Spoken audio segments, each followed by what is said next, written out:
Hello my dear lovely students, welcome back to my channel Shubham lecturer. आज का ये video class 12 English का एक बहुत ही इंपॉर्टेंट वीडियो है, क्योंकि इस वीडियो में हम जो आपका 12th इंग्लिश ग्रामर वाला सेक्शन होता है, सेक्शन सी, इस पूरे सेक्शन को हम एक ही वीडियो में पढ़ेंगे। देखिए, आपका इंग्लिश का पेपर 4 सेक्शन में डिवाइड रहेगा, section A B C D. तो सेक्शन सी में आपका ग्रामर एंड ट्रांसलेशन आता है, ठीक है। उसमें टोटल 9 टॉपिक हैं। इन 9 टॉपिक को हम एक ही वीडियो में पढ़ने वाले हैं। तो जो आपका ग्रामर सेक्शन है ये 25 नंबर का आता है भैया।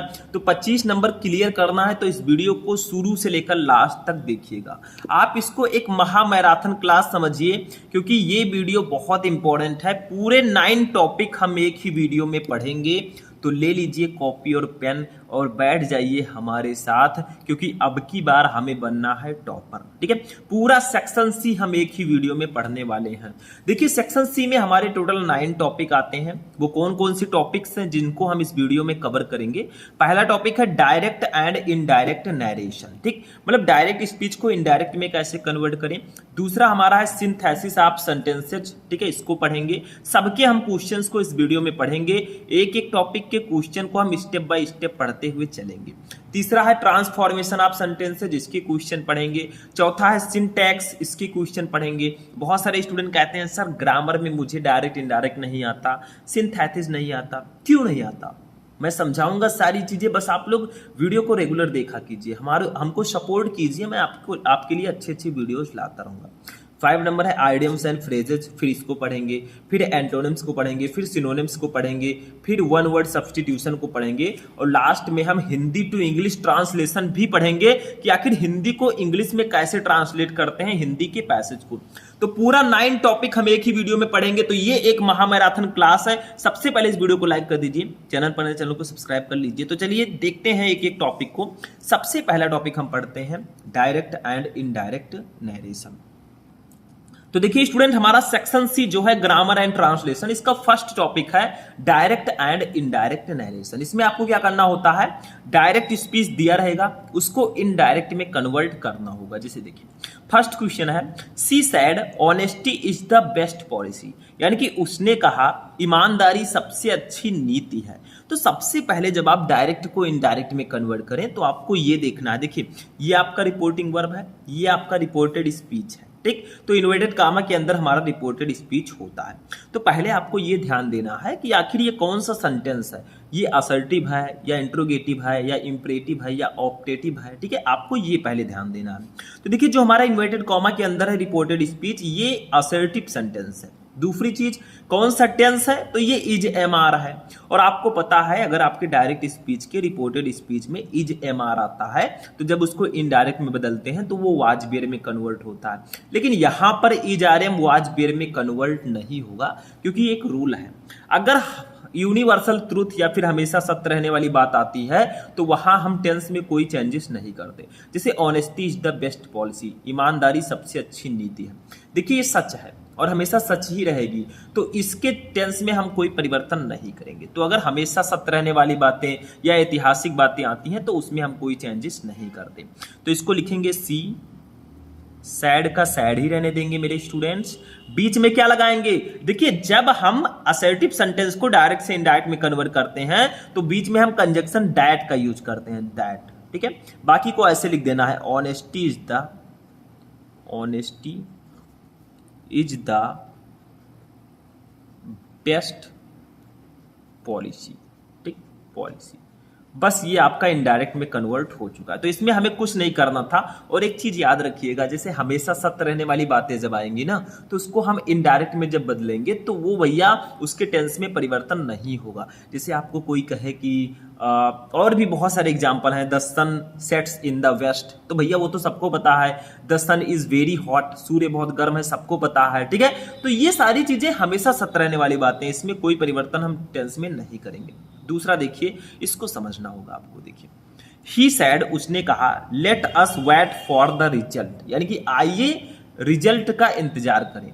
चलो चले रिजल्ट का इंतजार करें। देखिए लेट अस है, इसका मतलब आओ चलें या चलो चलें, ठीक है। तो ही सेड, उसने कहा let us wait for the result, आइए रिजल्ट का इंतजार करें, ठीक। तो ये कौन सा टेंस है, देखिए सबसे पहले आप पहचानिए ये कौन सा सेंटेंस है, ये इंपरेटिव सेंटेंस है, क्योंकि लेट अस में देखिए जो आपका रिपोर्टेड स्पीच है ये इंपरेटिव सेंटेंस है, क्योंकि लेट अस का यूज हम इंपरेटिव सेंटेंस में करते हैं। दूसरी चीज टेंस तो आपको इसमें देखना नहीं है, ठीक है, क्योंकि ये इंपरेटिव सेंटेंस है। तो यहां पर लिखेंगे ही। अब देखिए वो कह रहा है कि let us wait for the result, आइए रिजल्ट का इंतजार करें, तो वो सजेस्ट कर रहा है या प्रपोज कर रहा है, ठीक है। तो आप लोग दोनों का यूज कर सकते हैं, चाहे सजेस्ट का यूज कीजिए चाहे प्रपोज्ड का यूज कीजिए, ठीक है, कोई दिक्कत नहीं है। तो ही प्रपोज्ड, ठीक है।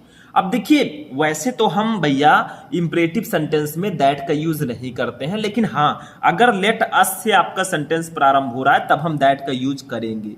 अगर लेट अस से प्रारंभ हो रहा है तो दैट का यूज करेंगे, और लेट अस को हटाकर बी शुड या दे शुड का यूज करेंगे। ध्यान दीजिएगा, मतलब इंपरेटिव सेंटेंस में वैसे तो हम टू का यूज करते हैं, या निगेटिव है तो नॉट टू का यूज करेंगे, लेकिन अगर लेट अस से प्रारंभ होता है आपका सेंटेंस, लेट से प्रारंभ होगा तब भी टू का यूज करेंगे, लेकिन अगर लेट अस से प्रारंभ होगा तो लेट अस को हटाकर पहले तो कंजक्शन दैट लिखेंगे, उसके बाद में दे शुड या बी शुड लगाएंगे। यहां पर दे शुड कर देते हैं। देखिए इसका मतलब क्या हुआ, देखिए let us wait for the result, आइए रिजल्ट का इंतजार करें, मतलब कई लोग हैं। अस का मतलब क्या है, कई लोग, ठीक है। अस हम बी के लिए यूज करते हैं, मतलब कई लोग हैं, तो दे शुड या बी शुड का यूज करेंगे। वैसे भी अस जो है बी से रिलेटेड है, ठीक है। तो they should wait for the result,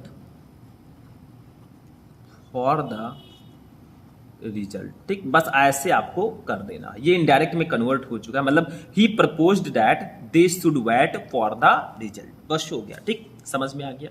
तो ये था डायरेक्ट एंड इनडायरेक्ट नरेशन का 2 क्वेश्चन, मतलब हम सबके 2-2 क्वेश्चन को पढ़ते हुए चलेंगे, ध्यान रखिएगा 2-2 क्वेश्चन एक टॉपिक है, ठीक है। आगे बढ़ते हैं दूसरा, अब आते हैं सिंथेसिस ऑफ सेंटेंसेज पर। देखिए डायरेक्ट एंड इनडायरेक्ट में तो आपको डायरेक्ट स्पीच को इनडायरेक्ट में बदलना था, बट इसमें आपको क्या करना है, देखिए सिंथेसिस ऑफ सेंटेंसेज, इसका मतलब होता है 2 या 2 से अधिक सेंटेंस को जोड़कर एक सेंटेंस बनाना, बट उसका मीनिंग नहीं बदलना चाहिए, और जो ब्रैकेट में दिया गया वही हमें बनाना है। देखिए जैसे फर्स्ट क्वेश्चन है ही इज टेलिंग ए लाई, वो झूठ बोल रहा है, इट इज क्लियर, यह स्पष्ट है, या फिर यह साफ है। तो 2 सेंटेंस है, देखिए फुल स्टॉप लगा है, ये पहला सेंटेंस, ये दूसरा सेंटेंस, दोनों को जोड़कर एक सेंटेंस बनाना है। वो भी कौन सा सेंटेंस, कॉम्प्लेक्स सेंटेंस, मतलब जो ब्रैकेट में दिया गया है उसी में हमें कन्वर्ट करना है, मतलब 2 या 2 से अधिक सेंटेंस को जोड़कर एक सेंटेंस बनाना, बट इसका मीनिंग नहीं बदलना चाहिए, जो ऊपर कहा जा रहा है वही नीचे भी होना चाहिए। तो ही इज टेलिंग ए लाई, वो झूठ बोल रहा है, इट इज क्लियर, यह स्पष्ट है। तो इसको कॉम्प्लेक्स में कैसे बदलेंगे, लिखेंगे इट इज क्लियर, पहले इट इज क्लियर लिखेंगे, बीच में दैट लगाएंगे, दैट, ठीक है। बाकी हम अब फर्स्ट वाला सेंटेंस लिख देंगे ही इज टेलिंग ए लाई, बस ये हो गया आपका कॉम्प्लेक्स में। It is clear that he is telling a lie, यह स्पष्ट है कि वह झूठ बोल रहा है। ऊपर क्या था, वह झूठ बोल रहा है, यह स्पष्ट है। नीचे है यह स्पष्ट है कि वह झूठ बोल रहा है, मतलब दोनों का मीनिंग सेम है, बट हमने इसको कॉम्प्लेक्स में कन्वर्ट कर दिया है, 2 सेंटेंस को एक सेंटेंस बना दिया है, दैट्स द सिंथेसिस। समझ में आ रहा है कि नहीं आ रहा है, आना चाहिए भैया, सिर्फ देखने से कुछ नहीं होता, चीजों को समझिए, अंडरस्टैंडिंग कीजिए आप लोग, क्योंकि अब आप बच्चे नहीं रहे, 12th में पहुंच चुके हैं, थोड़ा बहुत आपका दिमाग विकसित होना चाहिए, तभी आप इन सारे टॉपिक्स को पढ़ लेंगे। अगर व्हाट्सएप होता, फेसबुक होता, इंस्टाग्राम रील्स होता तो सबको अच्छा लगता, मतलब उसको स्क्रॉल करने में, देखने में बहुत मजा आता है। भैया पढ़ाई भी जरूरी है, पढ़ाई कर लीजिए, वो सब देखने का समय बहुत है, ठीक है, समझ में आया। चलिए दूसरा क्वेश्चन देखते हैं। अब देखिए हमारा दूसरा क्वेश्चन है सिंथेसिस का। Rana Pratap was a brave warrior, यानी कि राणा प्रताप एक वीर योद्धा थे। He was the king of Mewar, वो मेवाड़ के राजा थे। तो राणा प्रताप एक वीर योद्धा थे, वो मेवाड़ के राजा थे। इसको बदलना है सिंपल सेंटेंस में। तो इसको कैसे बदलेंगे, देखिए ध्यान दीजिएगा। पहले हम लिखेंगे कौन वीर योद्धा थे, राणा प्रताप, पहले सब्जेक्ट लिखेंगे राणा प्रताप, ठीक है। फिर वो क्या थे, उनकी विशेषता, हम पहले ऐसे कॉमा लगाएंगे, फिर उनकी विशेषता लिखेंगे। वो क्या थे, the king of Mewar, the king of Mewar, ठीक है। फिर ऐसे लगाएंगे इन्वर्टेड कामा। अब लिखेंगे वो क्या थे, वो आज ये ब्रेव वॉरियर, वाज ये ब्रेव वॉरियर। ठीक है, तो देखिए क्या था, राणा प्रताप एक वीर योद्धा थे, वो मेवाड़ के राजा थे। मैंने क्या लिखा, Rana Pratap the king of Mewar was a brave warrior, यानी कि राणा प्रताप मेवाड़ के राजा एक वीर योद्धा थे। मतलब वही चीज है सेम, बस मैंने क्या किया, इसको सिंपल में बदलना था तो मैंने कॉमा लगाकर इनकी जो ये जो थे, इनका जो पदवी था उसको मैंने यहां पे लिख दिया है और बाकी उनकी विशेषता यहां पे लिख दी है। ठीक है, तो ये आपका सिंपल में कन्वर्ट हो चुका है। ठीक, दो सेंटेंस को जोड़कर मैंने एक सेंटेंस बना दिया, वो भी सिंपल सेंटेंस। समझ में आ गया, ये भी इंपॉर्टेंट है। समझ में आया, तो दो क्वेश्चन हमारा सिंथेसिस का भी हो चुका है। अब चलिए देखते हैं ट्रांसफॉर्मेशन। ट्रांसफॉर्मेशन क्या है, मतलब सेंटेंसेस को इसमें ट्रांसफॉर्म करना होता है। आपको सेंटेंस दिया रहेगा ट्रांसफॉर्म करना, तो फिर देखिए, very few poets of India bear as great as Rabindranath Tagore, यानी कि भारत के बहुत कम कवि रविंद्रनाथ टैगोर जितने महान हैं। ठीक, तो ये आपका पॉजिटिव डिग्री में दिया गया, इसको बदलना है सुपरलेटिव डिग्री में। यहां पे डिग्री को एक्सचेंज करना है, पॉजिटिव डिग्री दिया गया, इसको सुपरलेटिव डिग्री में कन्वर्ट कीजिए, ये आपसे कहा जा रहा है। तो देखिए इसको कन्वर्ट करने के लिए कौन थे, देखिए कहा गया कि भारत के बहुत कम कवि रविंद्रनाथ टैगोर जितने महान थे। तो देखिए सुपरलेटिव डिग्री में क्या क्या करते हैं, हम EST लगाते हैं, जो उनका जैसे वो ग्रेट थे तो ग्रेट में EST लगाएंगे। तो पहले हम सब्जेक्ट लिखेंगे, कौन महान थे, रविंद्रनाथ टैगोर, तो लिखेंगे Rabindranath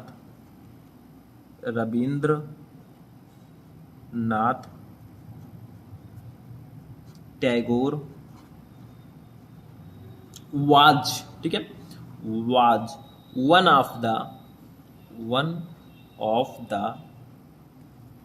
greatest poets of India.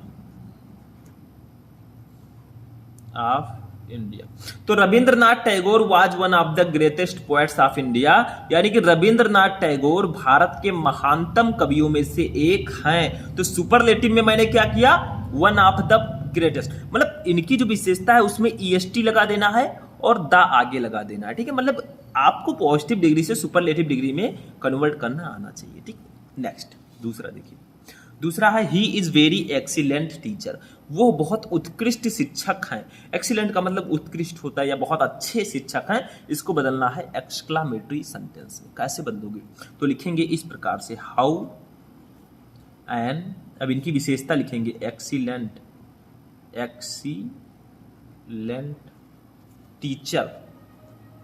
Teacher, और ही जो है अब हम यहां पे लगाएंगे, ही इज।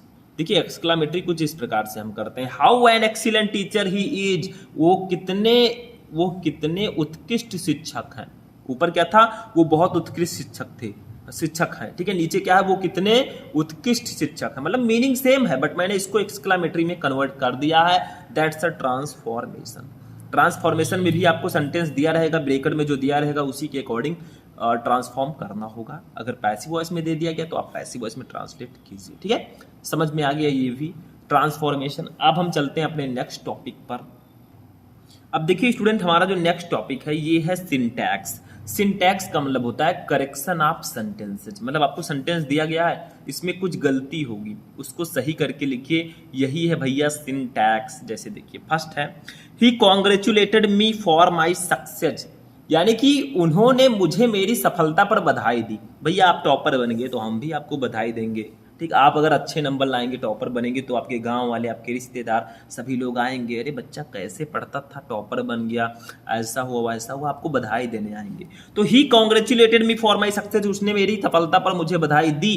तो इसमें गलती क्या है, देखिए सिंटैक्स में आपको क्या करना होता है, सेंटेंस दिया गया है, इसमें गलती है उसको सही करके लिखना होता है। ठीक है, जैसे देखिए यहां पे गलती क्या है, ही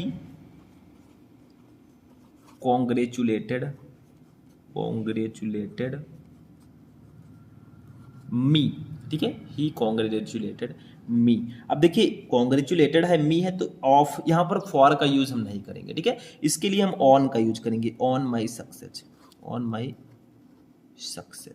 ठीक है, फॉर को हटाकर ऑन करेंगे, क्योंकि he congratulated me on my success, उन्होंने मुझे मेरी सफलता पर बधाई दी। ठीक है, तो ये आपका सही होगा, मतलब फॉर की जगह पर ऑन कर देना। दूसरा देखिए, दूसरा है Ram beats him by a stick, यानी कि राम उसे एक छड़ी से पीटता है। देखिए बीट्स मतलब आपके वर्ब में एस या ई एस लगा है, तो यहाँ पर ये आपका प्रेजेंट इंडेफिनिट टेंस होगा।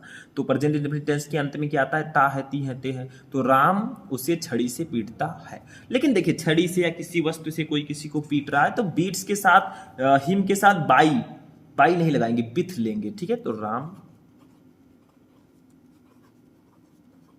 बीट्स हिम बिथ ये स्टिक, बाई का यूज नहीं करेंगे, बिथ ये स्टिक, ठीक है। अब ये आपका बिल्कुल सही होगा, ठीक। तो राम बीट्स हिम बिथ ये स्टिक, समझ में आया। तो ये दूसरा क्वेश्चन था। तो ये सिंटैक्स भी समझ में आ गया, इसमें सेंटेंस दिया रहेगा, उसमें गलती रहेगी, सही करके लिखो, नंबर ले जाओ, ठीक। चलिए नेक्स्ट टॉपिक देखते हैं।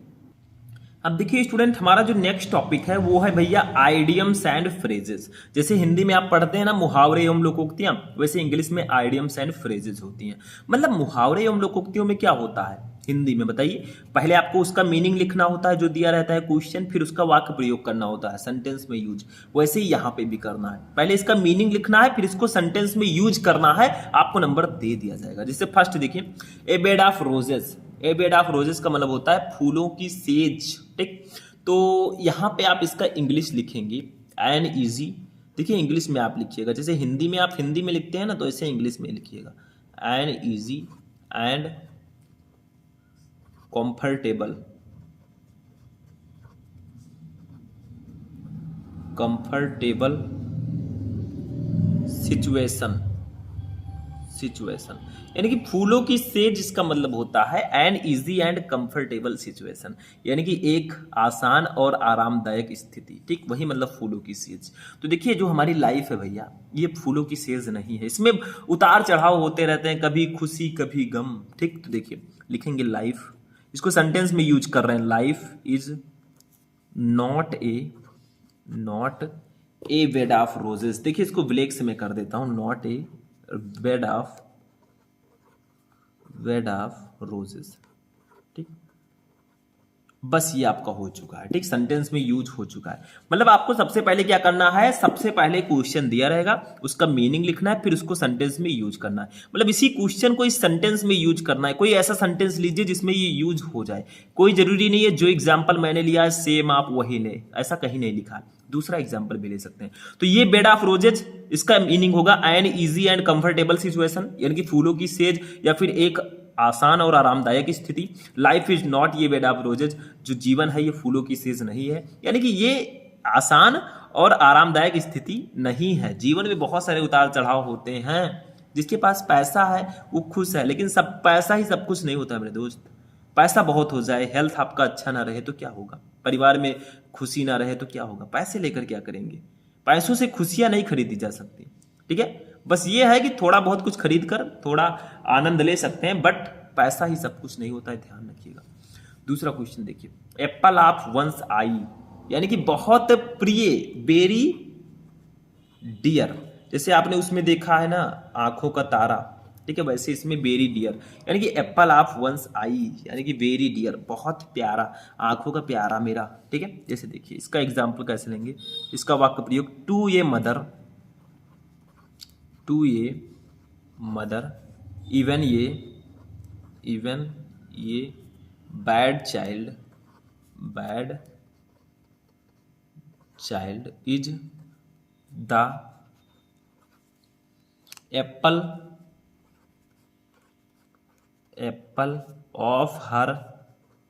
ऑफ हर आई, ठीक है। इसका मतलब क्या होगा, ध्यान दीजिएगा, बहुत प्यारी बात है यहाँ पे और मुझे भी बहुत अच्छी लगी। टू ए मदर इवन ये bad child is the apples of eye, यानी कि टू ए मदर, एक माँ के लिए, इवन ये बैड चाइल्ड, एक बुरा लड़का भी, is the apples of her eye, उनकी आंखों का तारा होता है।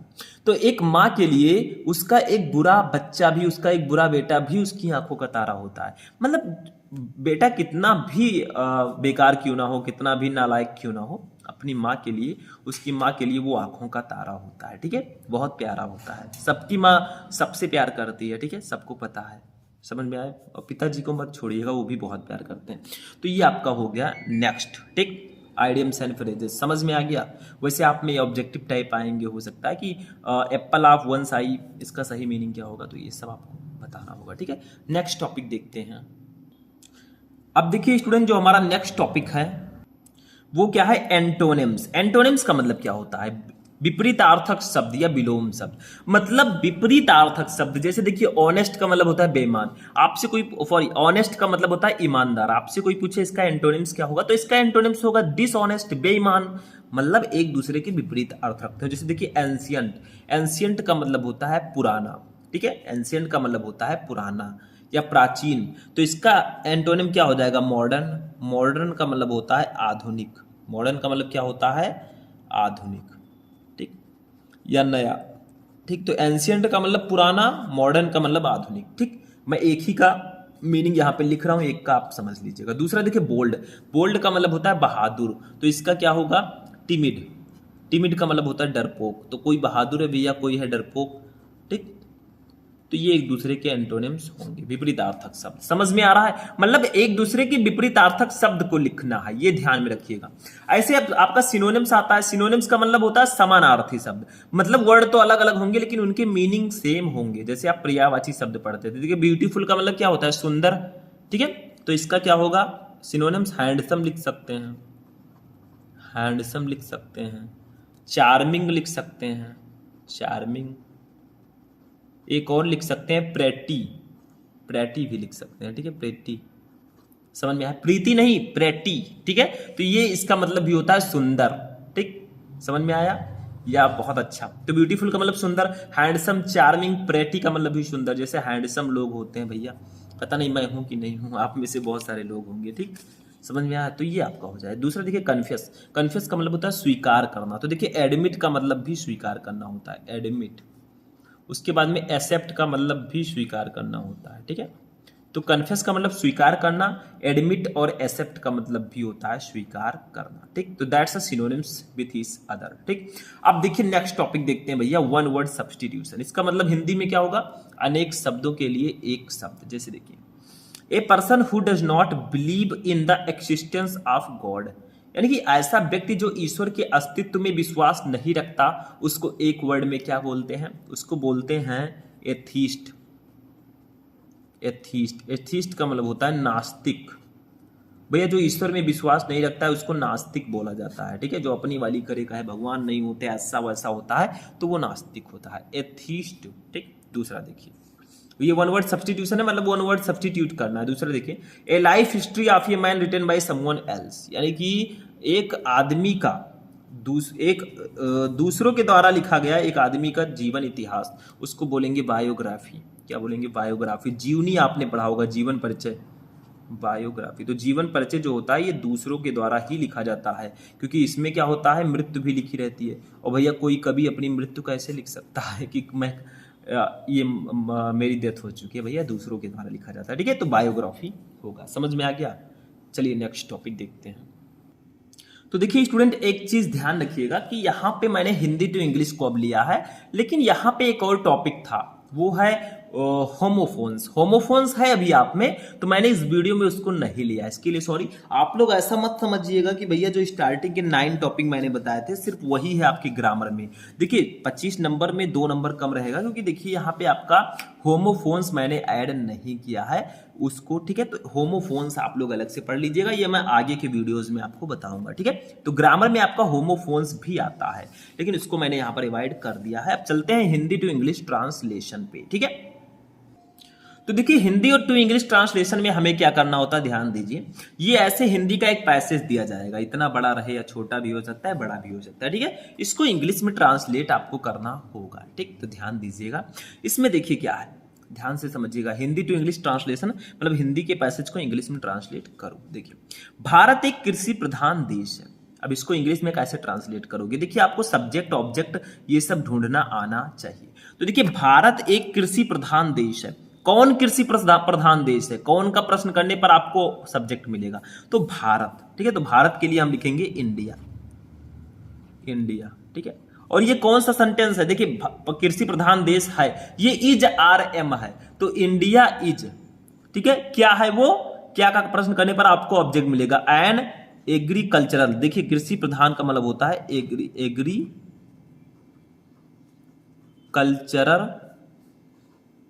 Cultural country. ठीक है, ये आपके फर्स्ट वाले सेंटेंस का इंग्लिश ट्रांसलेट होगा। मतलब भारत एक कृषि प्रधान देश है, India is an agricultural country. ठीक है, यानी कि इंडिया, भारत इज है एन एक एग्रीकल्चरल कृषि प्रधान कंट्री देश, तो भारत एक कृषि प्रधान देश है। दूसरा सेंटेंस देखिए, यदि यहां पढ़े लिखे लोग खेती की ओर ध्यान दें तो हम लोगों की गरीबी दूर हो सकती है।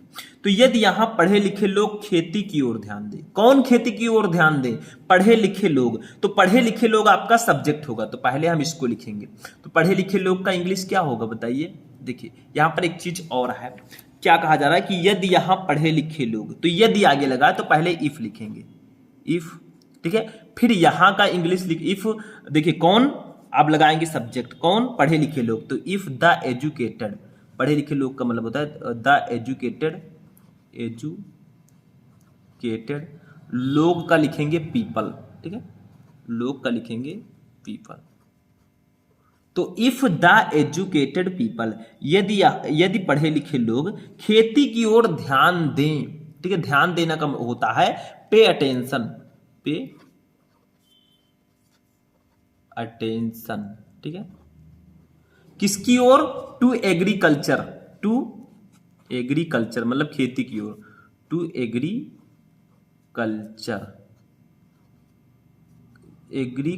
यहां पे यल लगा दीजिएगा। ठीक है, कल्चर। ठीक है, तो if the educated people pay attention to agriculture, यानी कि यदि यहाँ के पढ़े लिखे लोग खेती की ओर ध्यान दें तो हम लोगों की गरीबी दूर हो सकती है। तो का इंग्लिश हम लोग लिखेंगे देन। ठीक है, क्या दूर हो सकती है? हम लोगों की गरीबी। तो आवर पावर्टी, हमारी पावर्टी का मतलब होता है गरीबी, आवर पावर्टी। ठीक है, दूर हो सकती है, सकता है, सकती है, तो कैन लगाएंगे, कैन बी। दूर होना का होता है रिमूव्ड, रिमूव्ड। ठीक है, तो क्या कहा गया था कि अगर यहां पढ़े लिखे लोग खेती की ओर ध्यान दें तो हमारी गरीबी दूर हो सकती है। तो if the educated people pay attention to agriculture then our poverty can be removed. आगे बढ़ते हैं, देखिए आगे है, हमारे गांव में सुधार की जरूरत है। कहां सुधार की जरूरत है? हमारे गांव में। ठीक है, तो आवर विलेज, आवर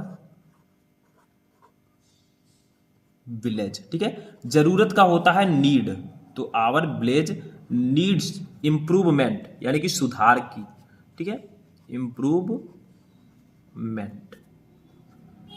तो हमारे गांव में सुधार की जरूरत है, तो आवर विलेज नीड्स इंप्रूवमेंट, यानी कि हमारे गांव में सुधार की जरूरत है।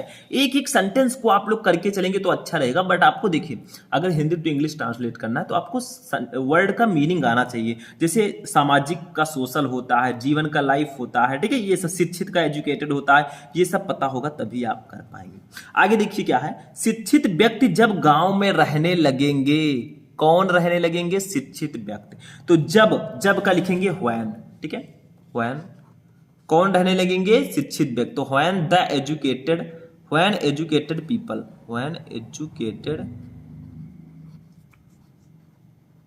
पीपल। ठीक है, व्हेन एजुकेटेड पीपल, जब शिक्षित लोग गांव में रहने लगेंगे। रहना का क्या होता है बताइए? रहना का होता है लिविंग। ठीक है, तो रहने लगेंगे है, गा है, गी है, गे है, तो बिल लगेगा, ये आपका सैल बिल वाला आ गया। तो when educated people bill start living, start living यानी कि रहने लगेंगे इन द विलेजेस, गांव में, इन द विलेजेस। ठीक है, तो जब शिक्षित लोग गांव में रहने लगेंगे, when educated people will start living in the villages, तो क्या होगा? तो उन गांवों का सामाजिक जीवन बिल्कुल बदल जाएगा। तो गांवों का सामाजिक जीवन बिल्कुल बदल जाएगा। तो का लिखेंगे देन। ठीक है, देन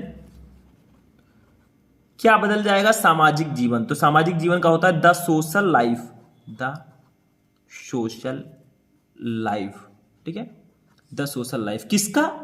गांव के लोगों का, ऑफ दोज, गांवों का, ऑफ दोज विलेजेस, विलेजेस। ठीक है, क्या हो जाएगा? उसका सामाजिक जीवन बिल्कुल बदल जाएगा, मतलब कंप्लीटली बदल जाएगा। तो बिल चेंज, बिल चेंज बदल जाएगा, पूरी तरह का मतलब होता है कंप्लीटली, कंप्लीटली। ठीक है, तो क्या कहा गया था, ध्यान से समझिएगा। देखिए थोड़ा ऊपर नीचे हो रहा है तो आपको समझना है, मैं समझा रहा हूं। देखिए क्या कहा गया कि जब शिक्षित व्यक्ति जब गांव में रहने लगेंगे तो उन गांवों का सामाजिक जीवन बिल्कुल बदल जाएगा। तो देखिए, when educated people will start living in the villages then the social life of those villages will change completely. ठीक, तो ये इसका इंग्लिश हो जाएगा। ठीक है, आगे देखिए, स्कूल की पढ़ाई पूरी करके इन दिनों हर एक विद्यार्थी विश्वविद्यालय में प्रवेश करना चाहता है। तो देखिए पहले लिखेंगे स्कूल की पढ़ाई पूरी करके। तो देखिए स्कूल की पढ़ाई यानी कि स्कूल की पढ़ाई का क्या होगा बताइए, एजुकेशन। ठीक है, पूरी करके यानी कि कंप्लीट करके। देखिए पहले इसका इंग्लिश लिखेंगे हम लोग। देखिए आफ्टर कंप्लीटिंग, करके या करने के बाद आप बोल सकते हैं। तो आफ्टर कंप्लीटिंग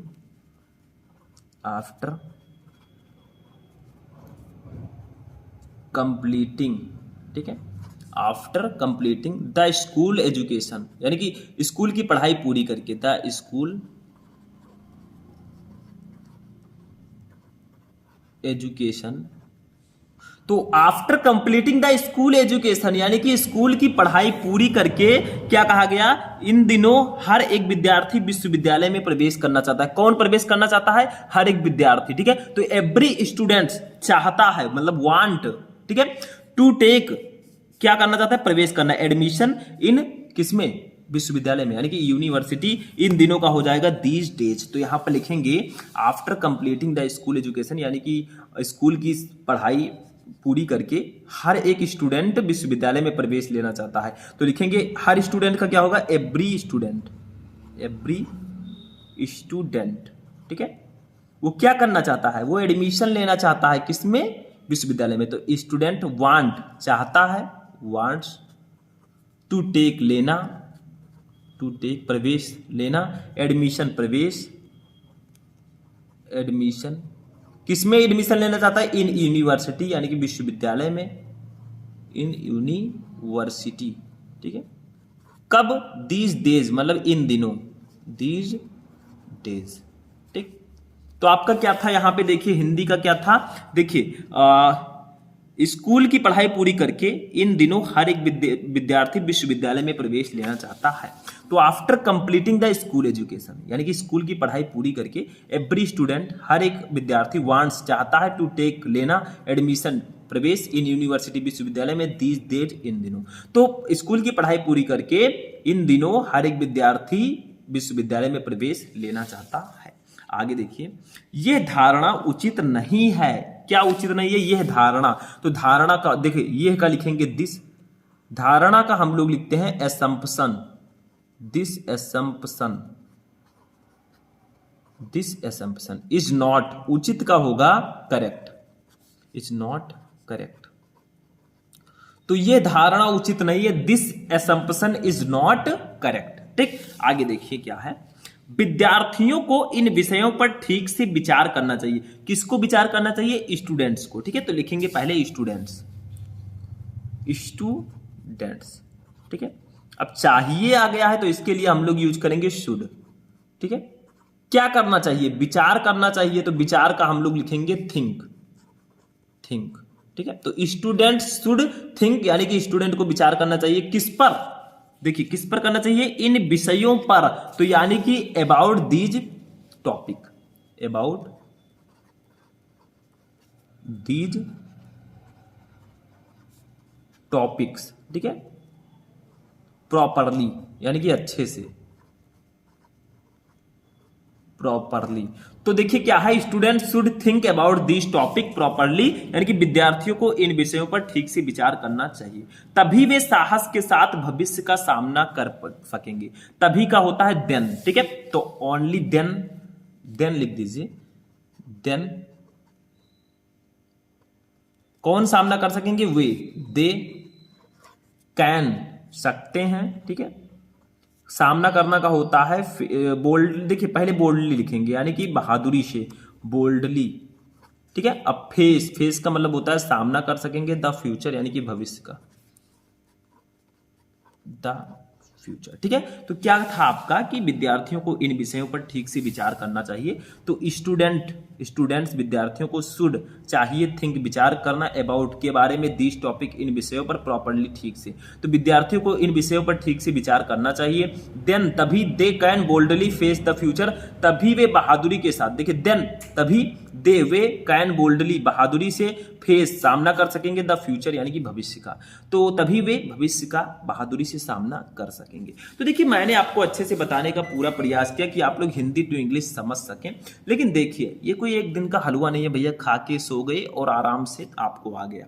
थोड़ा बहुत और मेहनत करना पड़ेगा। आप लोग क्या कीजिए, इसको धीरे धीरे आप लोग कीजिए, एक एक दो दो पैराग्राफ ले लीजिए, उसको सॉल्व करते रहिए, क्योंकि करत करत अभ्यास जब तक आप करेंगे भैया तभी आप आगे जा पाएंगे। ठीक है, तो ये था हमारा पूरा इंग्लिश ग्रामर का सेक्शन, यानी कि जो आपका इंग्लिश ग्रामर का सेक्शन सी है, पूरे सेक्शन सी को मैंने एक ही वीडियो में बताया। इसमें एक टॉपिक मैंने आपको बताया कि होमोफोन्स जो है उसका मैंने इसमें क्वेश्चन नहीं लिया है, उसको अलग से पढ़ लीजिएगा, या नेक्स्ट वीडियो में हम उसका क्वेश्चन ले लेंगे, ध्यान दीजिएगा। ठीक है, तो आज का ये वीडियो कैसा लगा कमेंट करके बताइएगा। इस वीडियो को लाइक कर दीजिए, चैनल पर नए चैनल को सब्सक्राइब कर लीजिए, और इस वीडियो को अपने दोस्तों के साथ भी शेयर कीजिएगा अगर आप चाहते हैं कि मैं ऐसे ही वीडियोस लाता रहूं। तो चलिए मिलते हैं नेक्स्ट वीडियो में नेक्स्ट टॉपिक के साथ, तब तक के लिए जय हिंद।